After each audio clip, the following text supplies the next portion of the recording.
Bien, alors Lucas, d'abord on a envie de demander des nouvelles de ta santé. Comment ça va depuis ta grave blessure au Play-in Challenger de Lille?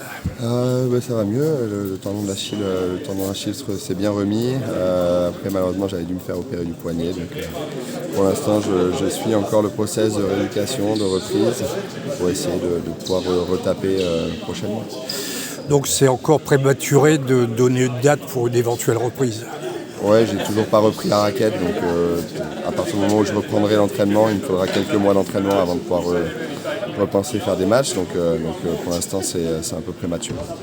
Mais ça reste quand même toujours un objectif pour toi de reprendre la compétition? Ouais, c'est aujourd'hui c'est un peu dur de l'envisager, sachant que il y a toujours cette douleur au poignet au tennis.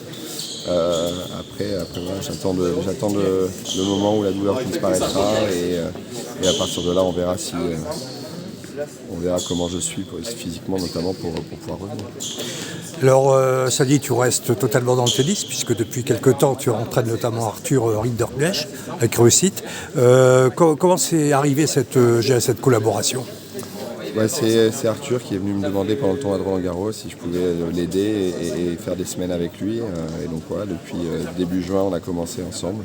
Ça s'est bien passé, il a gagné pas mal de matchs et il est bien monté au classement. Donc voilà, c'est super et on a hâte sur les quelques prochains mois où je vais continuer à l'accompagner. Alors, tu es totalement géré dans l'encadrement, là, puisque ici, tu es venu comme vice-capitaine encadrer ton club. Alors, là aussi, c'est venu comment? C'est une proposition du club ou... Bah non, c'est mon club depuis que j'ai commencé le tennis. Donc, à partir du moment où, même si je peux pas jouer, je fais quand même partie de l'équipe.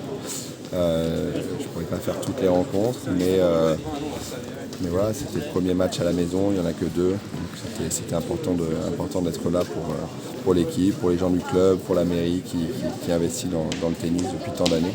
Donc c'est cool d'être là. Être sur la chaise, c'est très différent d'entraîner un joueur.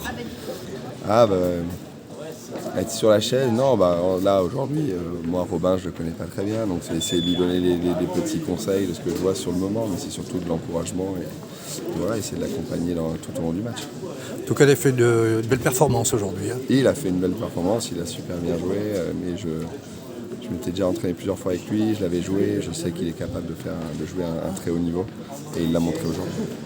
Alors, dès la semaine prochaine, il y aura la Coupe Davis avec l'équipe de France. Alors, je suppose que même s'il ne sera pas forcément à Turin, en tout cas, tu vas suivre les Bleus.